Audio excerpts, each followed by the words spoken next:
हो हमरा ढोढ़ी में बियर जदि पियब राजा 100 साल जियब। चलिए आप सबके बीच में एकदम बेस्ट क्वालिटी में एगो लोकगीत लेके आयल बानी जौन अंतरा सिंह प्रियंका जी गौले बानी वही धुन पर।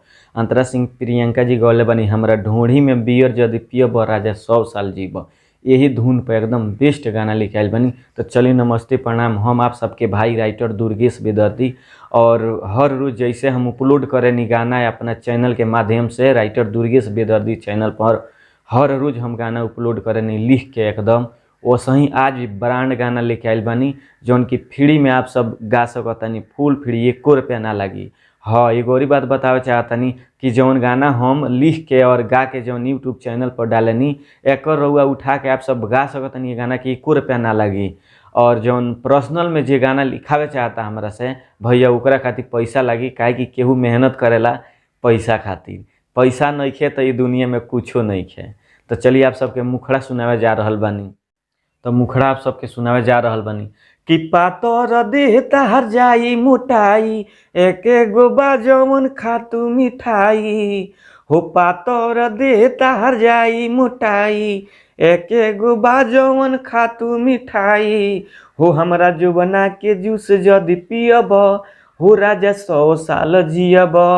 मोरा फाटल चोली के सियब राजा 100 साल जियब।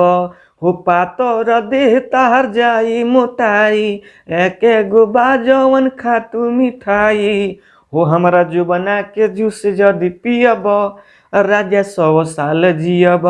मोरा फाटल चोली के सियब राजा 100 साल जियब। तई रहल मुखड़ा।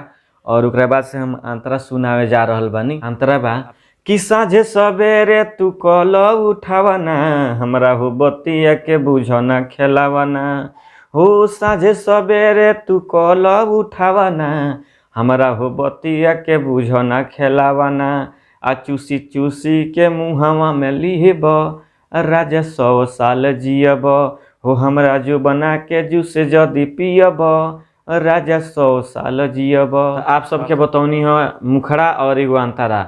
और हमेशा हम बतानी आप सबके कि जौन लास्ट वाला अंतरा रहेला ओकरा खातिर एगो फोन कर सकतनी फुल गाना लिखवाए खातिर, काहे कि एगो मुखड़ा और एगो अंतरा हम गा के यूट्यूब पर चढ़ावे नहीं ताकि ज़्यादा समय के वीडियो ना होके, ना तो लोग देखते देखते बोर हो जाला। तो हम चाहतनी कि आप सब फुल अगर ये गाना गावे चाहतनी तो हमारा नंबर पर कॉल करें लोग 99 345 29 9 12। और ये नंबर पर फ़ोन करके बता सकते हैं लोग कि भैया ये हमारा गाना पसंद बा, अगर फुल अंतरा मुखड़ा हमरा के लिख के दे दी तो हम लिख के आप सबके व्हाट्सअप कर देम। आप पर्सनली में गाना लिखावे खातिर भी कॉल कर सकतानी। तो चलिए आप सबके बहुत सारा माने हर रोज़ तक गाना चढ़ेबे करेनी और बहुत सारा हमरा भी गाना चढ़ावे के भी बा। हमारा तमन्ना बा कि हमार चैनल एगो ब्रांड भोजपुरी में एगो चैनल होके, तो इस चैनल के आप सब सपोर्ट करी, सब्सक्राइब करी, लाइक करी, कमेंट करी, शेयर करी।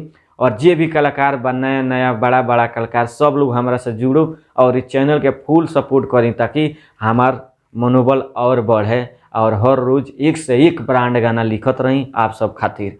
तो चलिए नमस्ते प्रणाम, हम आप सबके भाई गीतकार दुर्गेश बेदर्दी।